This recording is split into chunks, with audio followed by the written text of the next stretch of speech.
Le fils de mon frère a attrapé le cadeau de mon fils et l'a jeté à la poubelle en disant « Va le chercher toi-même ». La table a ricané. J'ai aidé mon fils à mettre son manteau et nous sommes partis. Ce soir-là, maman a envoyé un SMS « Nous en avons fini avec toi. Ne te montre plus jamais ici ». Mon frère a immédiatement aimé. J'ai répondu « Entendu. Chaque paiement s'arrête demain ». À minuit 14, leurs messages ont explosé. 61 appels manqués. Bonjour à tous, avant de plonger dans la vidéo d'aujourd'hui, j'ai besoin de votre aide. Nous avons remarqué que la chaîne perd un peu de vitesse, et s'abonner est l'une des meilleures façons de nous soutenir. C'est rapide et cela nous aide à continuer à vous offrir du contenu génial. Votre soutien compte énormément. Continuons à faire grandir cette chaîne ensemble. Merci beaucoup. Maintenant, commençons la vidéo. Je m'appelle Ronald. J'ai 34 ans et, depuis 6 ans, je suis la personne que ma famille appelle lorsque les lumières sont sur le point de s'éteindre. Pas parce que je voulais ce travail, pas parce que quelqu'un a demandé si je pouvais le gérer, juste parce que j'ai toujours dit oui. Cela a commencé petit. Mes parents avaient besoin d'aide pour un paiement hypothécaire après que les heures de papa aient été réduites, $3000. Ils ont promis de me rembourser dans 2 mois. C'était il y a 6 ans. Puis, il y a eu le paiement de la voiture de Jérémy, juste 1 mois, a-t-il dit. Cela s'est transformé en 72 mois, puis en assurance, puis en service public, puis en frais de scolarité de l'école privée de Denis parce que Jérémy insistait sur le fait que son fils méritait la meilleure éducation que l'argent puisse acheter, même si cet argent n'était pas le sien. Je suis analyste financier. Je gagne bien ma vie, pas riche, mais assez à l'aise pour m'occuper de mon fils Grégory et avoir encore quelque chose qui reste. Sauf qu'il ne restait jamais rien. Chaque mois, comme sur des roulettes, les demandes arrivaient, parfois des SMS, parfois des appels qui commençaient par des « je déteste demander », mais qui se terminaient toujours par une demande Venmo. Je tenais une feuille de calcul, pas parce que je voulais leur reprocher, juste parce que j'avais besoin de voir les chiffres moi-même pour m'assurer que je ne perdais pas la tête. 6 ans, $127 418, paiements hypothécaires, mensualité de voiture, prime d'assurance, facture d'électricité, facture d'eau, dépôt de frais de scolarité, visite d'urgence chez le vétérinaire pour un chien qui n'était même pas à moi, réparation d'appareils électroménagers, impôts fonciers, frais de HOA. J'avais payé des parties de leur vie dont ils ne se souvenaient même plus avoir besoin. Et à travers tout cela, j'étais celui sur qui on pouvait compter, le silencieux, celui qui se présentait au dîner de famille et écoutait Jérémy parler de sa promotion chez le concessionnaire, une promotion qui s'accompagnait d'une voiture de société qu'il ne conduisait jamais parce que je payais toujours sa Lexus, celui qui regardait maman montrer la rénovation de la cuisine que j'avais financé tout, tant s'extasiant sur le fait que papa avait enfin repris les choses en main financièrement. Ils n'ont jamais posé de questions sur Grégory. Pas vraiment. Ils ébouriffaient ses cheveux et disaient qu'il grandissait, puis se tournaient vers Denis et lui posaient des questions sur son équipe de robotique, son récital de piano ou sa ligue de soccer de voyage. Denis avait 11 ans, 3 ans de plus que Grégory, et à leurs yeux, il décrochait la lune. Jérémy s'en assurait. Il parlait des réalisations de Denis à chaque rassemblement, sa voix forte et fière, tandis que Grégory s'asseyait tranquillement à côté de moi, picorant sa nourriture. Je me disais que c'était normal. La famille aidait la famille. C'est ce qu'on faisait. On se présentait, on payait, on se taisait. J'étais bon dans les 3. Le 8e anniversaire de Grégory approchait un samedi. Je le planifiais depuis des semaines. Il voulait une petite fête, juste en famille, dans son restaurant préféré, celui avec les jeux d'arcade à l'arrière. Rien d'extravagant. J'en ai parlé à maman 3 semaines à l'avance. Elle a dit qu'il serait là. Jérémy a dit qu'il ne manquerait ça pour rien au monde. J'ai passé 2 semaines à choisir le cadeau principal de Grégory. Il était obsédé par l'espace depuis des mois, regardant des documentaires sur les revers martiens et les missions lunaires. J'ai trouvé un kit de fusée modèle personnalisé en ligne, un kit qui était livré avec des instructions détaillées et des conceptions approuvées par la NASA. Cela coûtait plus que ce que je voulais dépenser, mais le regard sur son visage en vaudrait la peine. Je l'ai emballé moi-même avec soin dans du papier argenté recouvert d'étoiles. Le matin de la fête, je me suis réveillé en me sentant plus léger que je ne l'avais été depuis des mois. Peut-être était-ce le soleil qui entrait par la fenêtre de la cuisine. Peut-être était-ce l'excitation de Grégory alors qu'il courait dans l'appartement dans ses nouvelles baskets. Peut-être était-ce l'espoir enfoui au plus profond de moi qu'aujourd'hui ma famille le verrait comme je le voyais, intelligent, gentil, méritant de l'attention. Je lui ai fait des crêpes en forme de fusée. Il a ri et a tout mangé. Papa, tu penses que grand-maman aimera le restaurant, a-t-il demandé, du sirop sur le menton. J'ai souri et j'ai essuyé son visage avec une serviette. Elle va adorer, mon pote. J'aurais aimé savoir à ce moment-là ce que je sais maintenant. J'aurais tout annulé. J'aurais emmené Grégory au musée des sciences à la place, juste nous deux, et j'aurais laissé le reste disparaître à l'arrière-plan où ils appartenaient. Mais je ne savais pas. Alors, j'ai chargé le cadeau dans la voiture, et nous avons conduit au restaurant avec de l'espoir dans nos cœurs et aucune idée de ce qui nous attendait. Nous sommes arrivés au restaurant à 17h30. La salle privée que j'avais réservée était à l'arrière, à l'écart de la foule principale.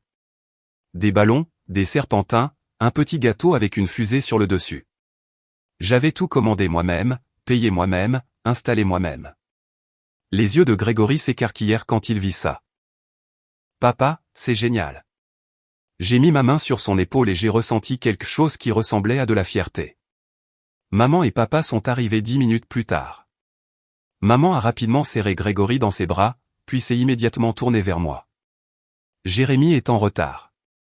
Denis avait un entraînement de soccer. Pas d'excuses, juste une déclaration. J'ai hoché la tête et j'ai dit à Grégory d'aller jouer à l'un des jeux d'arcade pendant que nous attendions. Il s'est enfui, et je suis resté là avec mes parents à faire une petite conversation qui ressemblait à mâcher du verre. Papa a demandé comment allait le travail. J'ai dit bien. Maman a demandé si j'avais entendu parler de la promotion de Jérémy. J'ai dit oui 3 fois déjà. Jérémy et Denis sont finalement arrivés avec 20 minutes de retard. Pas d'excuses. Jérémy m'a tapé dans le dos comme si nous étions de vieux amis. La circulation était brutale, mec. Tu sais comment c'est. Denis est entré derrière lui, le téléphone à la main, sans lever les yeux. Il était grand pour 11 ans avec la même posture arrogante que Jérémy. Il a jeté un coup d'œil aux décorations et a ricané. C'est un peu enfantin, n'est-ce pas? Maman a ri, pas un petit rire, un rire complet et indulgent comme si Denis venait de dire quelque chose de charmant. Oh, Denis, tu es si drôle. Grégory est revenu de l'arcade, son visage illuminé. Il a vu Denis et a fait un signe de la main. Eh, Denis. Tu veux jouer au hockey sur air? Denis l'a regardé comme s'il était une mouche. Non. C'est tout. Juste non. Le visage de Grégory s'est effondré, mais il s'est vite remis, comme le font les enfants quand ils sont habitués à la déception. Nous nous sommes assis pour manger. J'avais commandé un assortiment, pizza, frites, des choses que les enfants aimaient. Grégory s'est assis à côté de moi en parlant de l'école, du documentaire sur les fusées qu'il avait regardé. J'ai écouté. Personne d'autre ne l'a fait. Jérémy a dominé la conversation, parlant du tournoi de soccer de Denis, de la façon dont l'entraîneur avait dit que Denis était le meilleur joueur de l'équipe, de la façon dont ils envisageaient des ligues de voyage l'année prochaine. Maman et papa ont hoché la tête, ont posé des questions, ont ri aux histoires de Jérémy. J'ai senti Grégory rétrécir à côté de moi. J'ai passé ma main sous la table et j'ai serré sa main. Il a répondu. Après avoir mangé, j'ai sorti le cadeau. Je l'ai placé devant Grégory, et son visage a explosé de joie. C'est le kit de fusée? Celui que je t'ai montré? Ouvre-le et tu verras. Il a déchiré le papier avec précaution, ses mains tremblant d'excitation. Quand il a vu la boîte, sa bouche est tombée. Papa, c'est la chose la plus cool du monde. Merci. Il s'est levé pour me serrer dans ses bras, et je l'ai serré fort en retour. Pendant un instant, j'ai oublié que tout le monde était là. Puis j'ai entendu la voix de Jérémy. Laisse-moi voir ça. Avant que je puisse l'arrêter, Denis a tendu la main par-dessus la table et a arraché la boîte des mains de Grégory. Grégory a reculé, confus. Et, j'étais en train de... Denis a ouvert la boîte, a regardé à l'intérieur et a ricané. C'est pour les bébés. Tu as, genre, 8 ans. Pourquoi tu veux même ça? Il s'est levé, a fait 3 pas vers la poubelle dans le coin et a jeté toute la boîte à l'intérieur. Le couvercle s'est refermé avec un bruit sourd. Il s'est retourné vers Grégory, son visage plein de mépris. Va le chercher toi-même si tu le veux tellement. La table s'est tue. Puis Jérémy a ri. Pas un rire nerveux, un vrai rire. Maman a souri et a secoué la tête comme si Denis venait de faire quelque chose d'adorable. Papa a baissé les yeux sur son assiette. Grégory est resté figé, le visage rouge, les yeux remplis de larmes qu'il refusait de laisser tomber. J'ai regardé ma famille, leur sourire narquois, leur silence, leur complicité. Je me suis levé lentement, ma chaise crissant sur le sol. Je me suis approché de Grégory et me suis agenouillé à côté de lui. « Prends ton manteau, mon pote. » « Mais papa. »« Prends ton manteau. » Ma voix était calme. Trop calme. Grégory a pris son manteau sur le dossier de sa chaise. Je l'ai aidé à le mettre, en remontant la fermeture éclair jusqu'en haut. Puis je me suis tourné vers la table. Je n'ai pas crié. Je n'ai pas juré. Je n'ai pas expliqué. Je les ai juste regardés un par un, et je suis sorti. Grégory n'a pas parlé pendant le trajet du retour. Il était assis sur le siège passager, fixant la fenêtre, les mains croisées sur les genoux.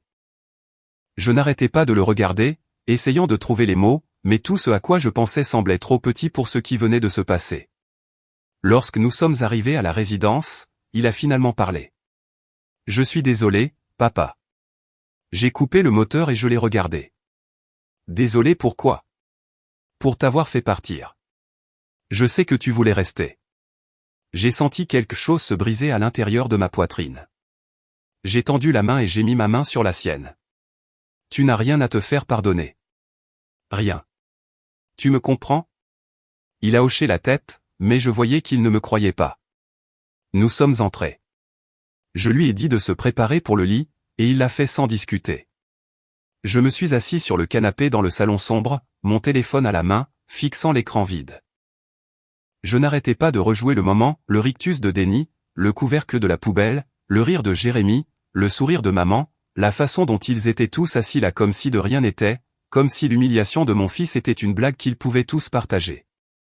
J'avais financé leur vie. Chacun d'eux. Et c'est ainsi qu'ils traitaient mon fils.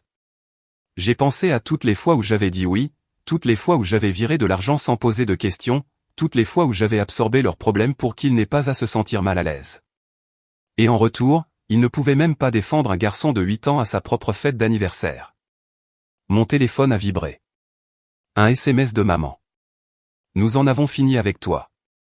Ne te montre plus jamais ici. J'ai fixé le message, je l'ai lu 3 fois. Puis j'ai vu la notification en dessous. Jérémy avait aimé instantanément. Je suis resté assis là pendant longtemps. L'appartement était calme, à l'exception du bourdonnement du réfrigérateur. La porte de Grégory était fermée. Je pouvais l'imaginer au lit, fixant le plafond, essayant de comprendre ce qui s'était passé. J'ai ouvert mon application bancaire. J'ai regardé la liste des paiements récurrents, hypothèque, mensualité de voiture, assurance, services publics, frais de scolarité, tous programmés pour être débités automatiquement comme sur des roulettes comme ils l'avaient été pendant 6 ans. J'ai pensé à ma feuille de calcul. 127 418 $. De l'argent que je ne reverrai jamais. De l'argent que j'avais donné librement parce que je pensais que c'est ce que faisait la famille. Mais ce n'était pas ma famille. Plus maintenant. J'ai tapé une réponse au SMS de maman. Mes doigts bougeaient lentement, délibérément. Entendu. Chaque paiement s'arrête demain. J'ai appuyé sur envoyer. Puis je suis allé dans mon compte bancaire et j'ai annulé chaque paiement automatique, hypothèque, mensualité de voiture, assurance, électricité, eau, frais de scolarité. Un par un, j'ai cliqué sur annuler, confirmer, annuler, confirmer. Il a fallu moins de 5 minutes pour démanteler 6 ans de soutien. Quand j'ai eu fini, j'ai posé mon téléphone sur la table basse et je me suis adossé au canapé. Je ne ressentais pas de colère. Je ne ressentais pas de tristesse. Je me sentais calme. Pour la première fois en 6 ans, je me sentais calme. J'ai vérifié si Grégory allait bien avant d'aller me coucher. Il dormait, le visage tourné vers le mur. J'ai embrassé son front et j'ai murmuré que je l'aimais. Puis je suis allé dans ma chambre, je me suis glissé dans le lit et j'ai fermé les yeux. Mon téléphone était toujours sur la table basse. Je n'ai pas entendu qu'il s'était mis à vibrer à minuit 14. Je n'ai pas entendu les appels, 61 appels. Je dormais, et pour la première fois depuis des années, j'ai dormi toute la nuit. Je me suis réveillé dans le silence. Un vrai silence, le genre qui arrive quand votre téléphone ne vibre pas toutes les 30 secondes avec des demandes, des plaintes ou des mises à jour sur des problèmes qui n'ont jamais vraiment été les vôtres. J'ai fait du café et je me suis assis à la table de la cuisine, mon ordinateur portable ouvert devant moi, la feuille de calcul brillant sur l'écran. 6 ans. Cela semblait plus long quand je regardais les chiffres. J'avais commencé à tout suivre après la première année quand j'ai réalisé que les promesses de remboursement ne se concrétiseraient jamais. Chaque paiement, chaque date, chaque montant. Je n'essayais pas de monter un dossier. J'essayais de rester sain d'esprit. Cela a commencé l'été de mes 28 ans. Papa m'a appelé un mercredi après-midi, sa voix tendue. Ronald, nous sommes dans une situation difficile. Le paiement de l'hypothèque est du vendredi, et je suis à court. Peux-tu le couvrir juste cette fois? 3000 $. Je l'ai envoyé ce jour-là. Papa m'a remercié, a dit qu'il me rembourserait à la fin du mois. Je l'ai cru. C'était ma première erreur. 2 mois plus tard, Jérémy a appelé. Le paiement de sa voiture était en retard, et le concessionnaire menaçait de la reprendre. Pouvais-je aider? Juste cette fois. 1500 $. Je l'ai envoyé. Il a promis de me rembourser quand son chèque de commission arriverait. Il n'est jamais arrivé. Puis, il y a eu l'assurance, puis les services publics, puis une facture de vétérinaire d'urgence pour le chien de Jérémy, puis les frais de scolarité pour l'école privée de Denis parce que l'école publique n'était pas assez bonne, puis les impôts fonciers, puis les frais de HOA, puis un autre paiement hypothécaire et un autre et un autre. Je n'ai jamais dit non, pas une seule fois. Parce qu'à chaque fois que je pensais à dire non, j'entendais la voix de papa dans ma tête, tendue d'inquiétude. Et je me rappelais ce que c'était d'être un enfant et de voir ses parents stressés à propos de l'argent. Je ne voulais pas qu'ils se sentent ainsi, alors j'ai payé. Mais à un moment donné, cela a cessé d'être de l'aide et a commencé à être une attente. Ils ont cessé de demander si je pouvais. Ils m'ont juste dit qu'ils avaient besoin, et j'ai continué à dire oui parce que je ne savais pas comment dire non sans avoir l'impression de les abandonner. Grégory est né quand j'avais 26 ans. Sa mère est partie quand il avait 2 ans. Il n'y avait que nous deux. Après cela, je pensais que ma famille se mobiliserait. Je pensais qu'ils m'aideraient comme je les avais aidés, mais ils ne l'ont pas fait. Quand j'avais besoin de quelqu'un pour garder Grégory pour que je puisse travailler tard, maman était occupée avec le soccer de Denis. Quand j'avais besoin d'aide pour les frais de garderie, Jérémy disait qu'il était fauché. Quand j'ai demandé à papa s'il pouvait aller chercher Grégory à l'école un jour parce que j'avais une réunion, il a dit qu'il avait des projets. Mais quand ils avaient besoin d'argent, j'étais le premier appelé à chaque fois. J'ai fait défiler la feuille de calcul.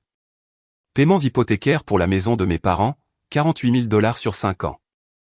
Mensualité de voiture pour la Lexus de Jérémy, 32 000 $ sur 6 ans. Prime d'assurance, 18 000 $. Service public, 12 000 $. Frais de scolarité pour Denis, 17 000 $. Urgences diverses, 8 418 $. 127 418 $. Disparus. Évanouis dans leur vie pendant qu'ils oubliaient que la mienne existait. J'ai fermé l'ordinateur portable et j'ai regardé par la fenêtre. Le soleil se levait, peignant le ciel en orange et rose. Grégory dormait encore. Je pouvais entendre sa douce respiration à travers les murs fins. J'ai pensé à Denis jetant ce cadeau à la poubelle. J'ai pensé à Jérémy riant. J'ai pensé aux SMS de maman. Nous en avons fini avec toi. Il n'avait aucune idée de ce qu'il venait de faire. Il pensait qu'il me coupait. Il ne réalisait pas qu'il vivait à mes crochets depuis tout ce temps. J'ai pris mon téléphone. 61 appels manqués. 43 SMS, tous provenant des mêmes 3 numéros, maman, papa, Jérémy. Je ne les ai pas lus. J'ai éteint le téléphone et je suis allé préparer le petit déjeuner à Grégory. Grégory et moi avons passé le dimanche ensemble. Nous sommes allés au musée des sciences, juste nous deux. Il m'a tenu la main alors que nous traversions l'exposition sur l'espace, ses yeux grands ouverts d'émerveillement. Je lui ai acheté une petite fusée modèle dans la boutique de souvenirs. Rien d'extravagant, juste quelque chose pour remplacer ce que Denis avait détruit. Il l'a serré dans ses bras pendant tout le trajet du retour. Nous préparions le dîner quand les coups ont commencé. Fort, insistant. 3 coups lourds sur la porte qui ont fait sursauter Grégory. Papa, reste ici. Je me suis dirigé vers la porte et j'ai regardé par le Judas. Jérémie. Son visage était rouge, sa mâchoire serrée. J'ai ouvert la porte mais ne me suis pas écarté. Nous devons parler. Non, nous n'avons pas besoin. Ronald, voyons. Ne sois pas comme ça. Je l'ai regardé. Vraiment? Je l'ai regardé. Il portait la veste que je lui avais achetée à Noël dernier, conduisait la voiture que je payais, se tenait sur le pas de ma porte comme s'il avait le droit d'être là. Ne sois pas du genre à dire, quoi, Jérémie? Tu sais quoi? Tu ne peux pas juste couper les ponts avec tout le monde. Maman et papa paniquent. Le paiement de l'hypothèque a été rejeté. Tu as la moindre idée de ce que ça veut dire? Oui, ça veut dire qu'ils devront la payer eux-mêmes. Son visage s'est assombri. Tu es sérieux, là? À cause de ce qui s'est passé au dîner? Denny est un enfant. Il ne voulait rien dire de mal. Il a jeté le cadeau d'anniversaire de mon fils à la poubelle et lui a dit d'aller le rechercher lui-même. Tu as ri. Pas moi. Tu as ri, Jérémie. Et maman a souri, et papa n'a rien dit. Et maintenant tu es là, non pas pour t'excuser, mais pour t'assurer que je continue à payer tes factures. Il s'est approché, sa voix baissant. Tu te comportes comme un enfant. La famille s'entraide. J'ai senti quelque chose de froid s'installer dans ma poitrine. Je me suis appuyé contre le cadre de la porte et j'ai croisé les bras. Tu as raison.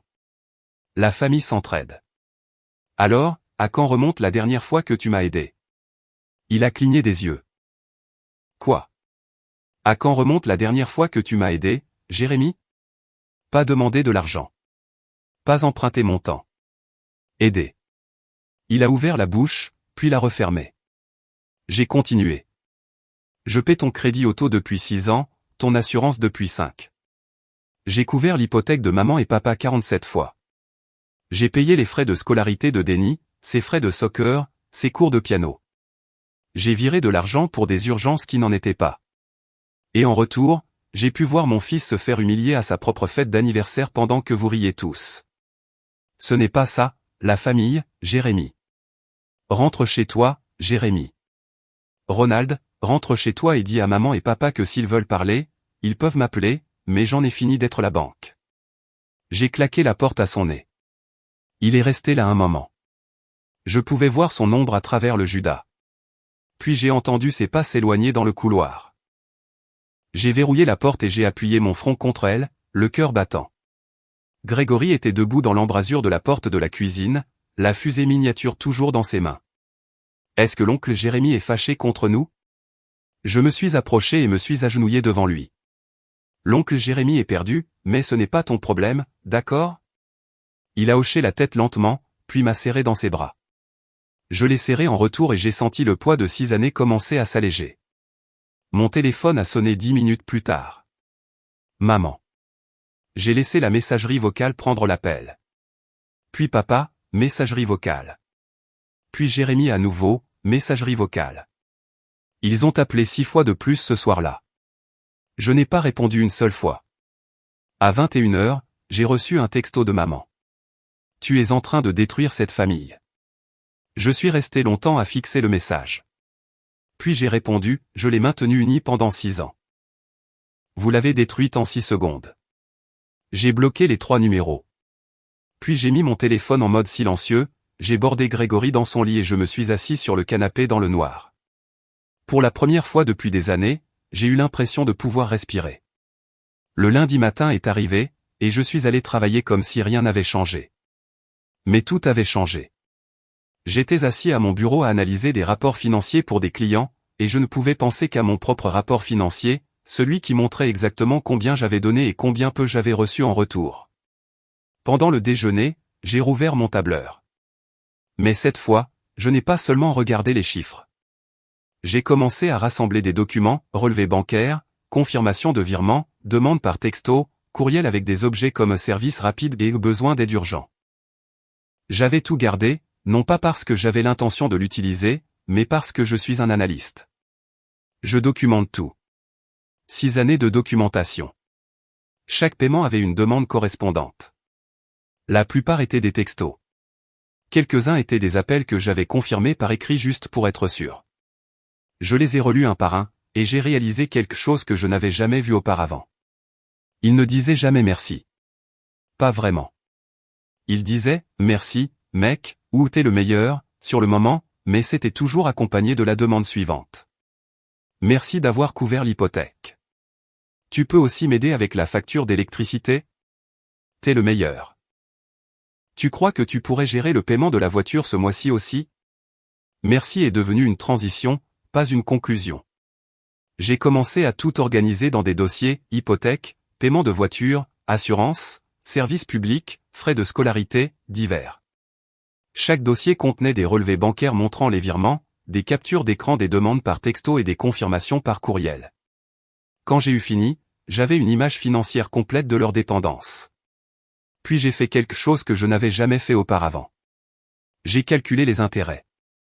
Si j'avais mis ces 127 000 $ même dans un compte d'épargne de base, ils auraient rapporté près de 140 000 $. Si je les avais investis prudemment, ils pourraient valoir près de 160 000 $. Mais je ne les avais ni épargnés ni investis. Je les avais donnés à des gens qui ne pouvaient même pas se donner la peine d'empêcher leur enfant d'humilier le mien. J'ai créé un document récapitulatif, une page, claire, professionnelle. En haut, j'ai mis un titre, Soutien financier fourni à la famille, 2019 à 2025. En dessous, j'ai listé chaque catégorie avec les totaux. En bas, j'ai ajouté une seule ligne, Soutien total retiré à compter de novembre 2025. Aucun autre paiement ne sera effectué. Je n'avais pas l'intention de leur envoyer. Pas encore. Peut-être jamais. Mais le fait de l'avoir là, organisé et réel, me donnait l'impression de ne pas être fou, de ne pas avoir imaginé les années d'exploitation. Ce soir-là, Grégory a demandé si nous pouvions appeler grand-maman. Je veux m'excuser. J'ai posé le plat que je lavais et me suis tourné vers lui. T'excuser de quoi? D'avoir mis tout le monde en colère. Je me suis séché les mains et me suis assis à table avec lui. Grégory, écoute-moi. Tu n'as rien fait de mal. Rien. Tu comprends? Mais Denis a dit Denis avait tort, et les adultes qui l'ont laissé faire avaient tort. Tu ne dois d'excuses à personne. Il a baissé les yeux sur ses mains. Alors pourquoi se sont-ils mis en colère contre toi? J'ai réfléchi à la façon de répondre à cela. Comment expliquer à un enfant de 8 ans que parfois les gens se mettent en colère quand tu arrêtes de les laisser profiter de toi? Parce que j'ai arrêté de faire quelque chose qu'ils voulaient que je fasse. Quoi? J'ai arrêté de payer pour leurs erreurs. Il n'a pas tout à fait compris. Je pouvais le voir dans ses yeux, mais il a quand même hoché la tête. J'ai ébouriffé ses cheveux et lui ai dit d'aller se préparer pour le lit. Après qu'il se soit endormi, j'ai rouvert mon ordinateur portable. J'ai regardé le document récapitulatif. Puis j'ai regardé ma liste d'appels bloqués. 73 appels manqués. Maintenant, j'ai débloqué le numéro de papa juste un instant et j'ai vérifié les messages vocaux. Le premier était en colère. Ronald, rappelle-moi tout de suite. C'est ridicule. Le deuxième était désespéré. Fils, s'il te plaît. Nous devons parler. Le troisième était une négociation. Juste l'hypothèque. C'est tout ce que je demande. Nous pouvons régler le reste plus tard. Je les ai tous écoutés. Puis j'ai bloqué le numéro à nouveau et j'ai supprimé les messages vocaux. Je n'étais pas intéressé par une négociation. Je n'étais intéressé à rien régler. J'en avais fini. J'ai enregistré le document récapitulatif à 3 endroits, lecteur local, stockage en nuage, brouillon de courriel. Puis j'ai fermé l'ordinateur portable et je suis allé me coucher. Demain, je commencerai à me renseigner sur ce qui arrive quand un paiement hypothécaire est rejeté. Non pas parce que je voulais qu'il souffre, mais parce que j'avais besoin de savoir ce qui s'en venait, et j'avais besoin d'être prêt. Le mercredi, la panique s'était répandue. Je le savais parce que Jérémy s'est présenté à mon bureau. La sécurité m'a appelé du hall. Monsieur Wilson, il y a un Jérémy Wilson ici pour vous voir. Il dit que c'est votre frère. Dites-lui que je suis en réunion. Il dit que c'est une urgence.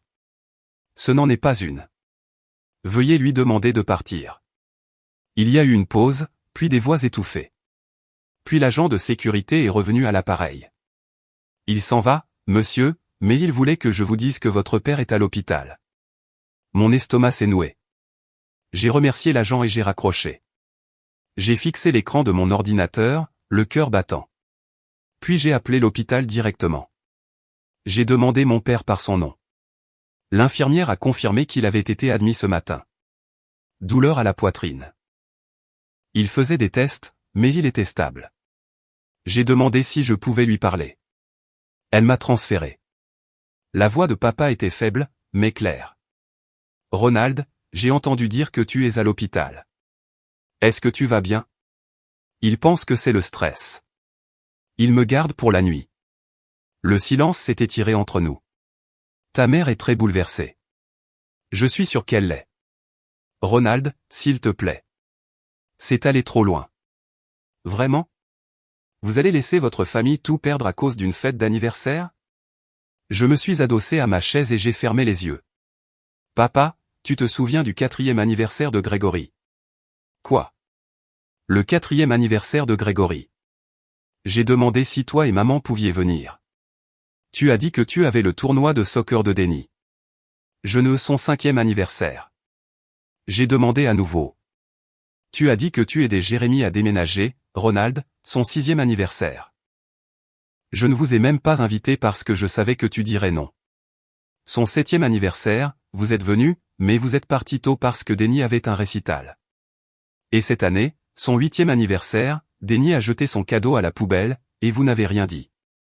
Papa était silencieux. Je vous ai donné 127 000 $ en 6 ans. J'ai payé votre hypothèque, la voiture de Jérémy, l'école de Denny. J'ai couvert des urgences qui n'en étaient pas. Et je n'ai jamais rien demandé en retour, sauf un respect élémentaire pour mon fils. Vous n'avez même pas pu me donner ça. Nous ne voulions pas dire si, vous le vouliez. Vous le vouliez à chaque instant. Et maintenant, tu es à l'hôpital parce que l'argent s'est arrêté, et tu réalises que tu ne peux pas te permettre ta vie sans moi. Ce n'est pas juste. Tu as raison. Ce n'est pas juste. Ça ne l'a pas été pendant 6 ans, mais maintenant c'est égal. J'ai raccroché. Mes mains tremblaient. Je suis resté assis là pendant 10 minutes à fixer le mur, essayant de stabiliser ma respiration. Puis je suis retourné au travail. Ce soir-là, mon téléphone s'est illuminé avec une notification de groupe de discussion. Quelqu'un m'avait rajouté au groupe de discussion familiale dont j'avais été retiré il y a des années. Je l'ai ouvert. Maman avait envoyé un message à tout le monde. Ronald a abandonné cette famille dans notre moment de besoin. Il refuse d'aider ton père même s'il est à l'hôpital. Veuillez prier pour nous.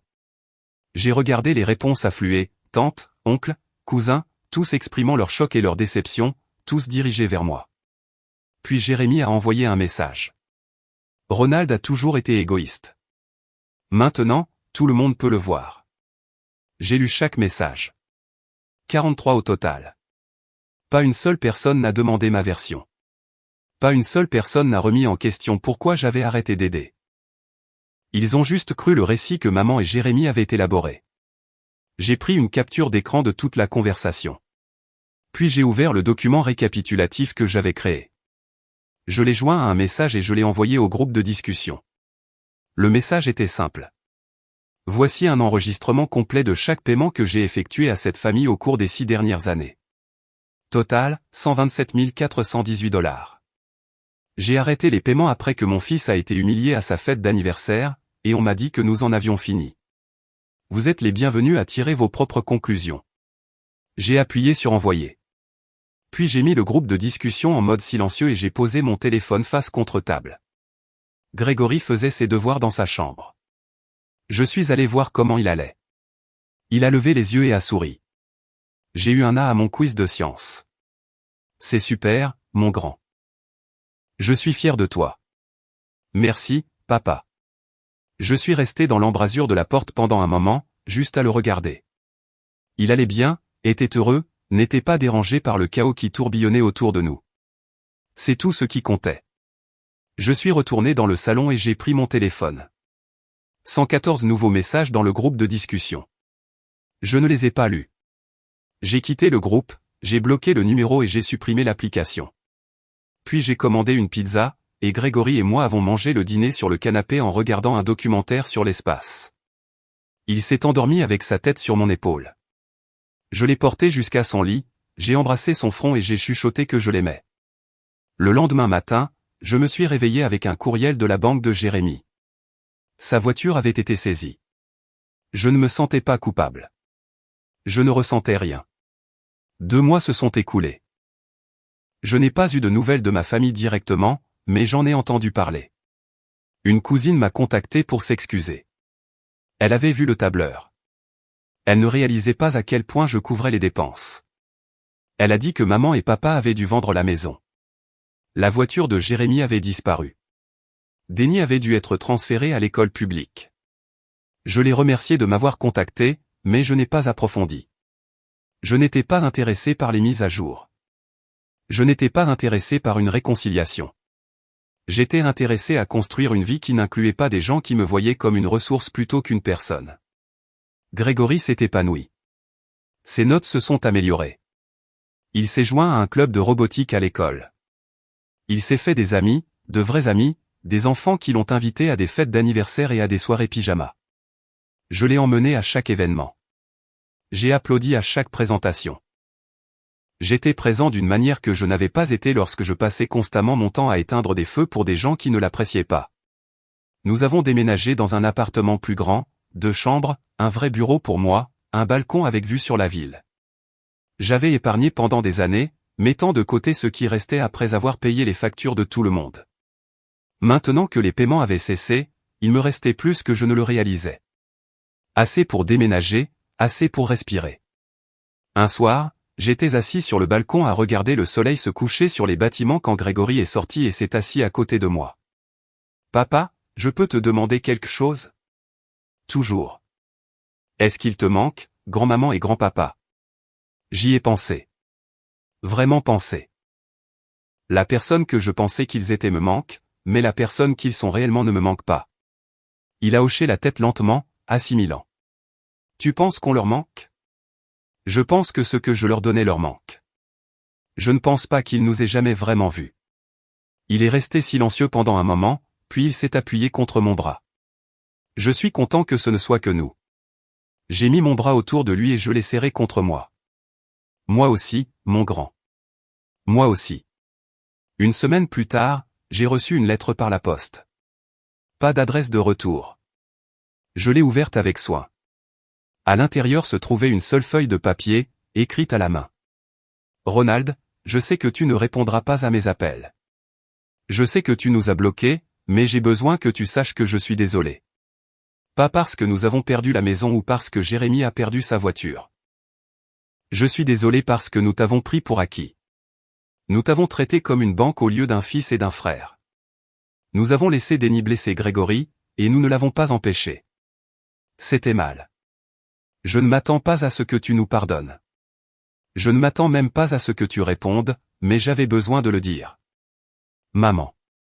J'ai lu la lettre 3 fois. Puis je l'ai pliée, je l'ai remise dans l'enveloppe et je l'ai placée dans un tiroir. Je n'ai pas répondu. Peut-être que je le ferai un jour. Peut-être que non. Mais pour l'instant, il suffisait de savoir qu'ils avaient enfin compris. Je pensais parfois au tableur. 127 418 $. C'était beaucoup d'argent. De l'argent que je ne récupérerai jamais. Mais d'une certaine manière, c'était le meilleur investissement que j'ai jamais fait. Cela m'a apporté de la clarté. Cela m'a montré qui les gens étaient vraiment quand le soutien a cessé.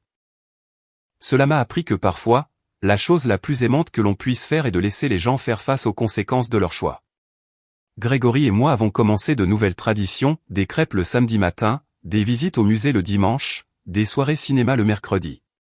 Nous avons bâti une vie qui était la nôtre, non empruntée, non dépendante, non liée à des gens qui ne nous appréciaient pas. J'ai arrêté de vérifier les appels manqués. J'ai arrêté de me demander s'ils allaient bien. J'ai arrêté de porter leur poids. Et dans l'espace où ce poids se trouvait auparavant, j'ai trouvé quelque chose que je n'avais pas ressenti depuis 6 ans, la paix. Je me suis tenu sur le balcon une dernière fois ce soir-là, les lumières de la ville scintillant au loin, et j'ai pensé à la fête d'anniversaire, au rictus de Denis, au rire de Jérémy, au sourire de maman, au couvercle de la poubelle qui se refermait. Et j'ai réalisé quelque chose. Ils n'ont pas seulement jeté le cadeau de Grégory ce jour-là. Ils m'ont jeté moi. Et en faisant cela, ils m'avaient libéré. J'ai souri, je me suis retourné et je suis rentré. Grégory attendait. Nous avions une fusée à construire, et cette fois, personne n'allait la jeter.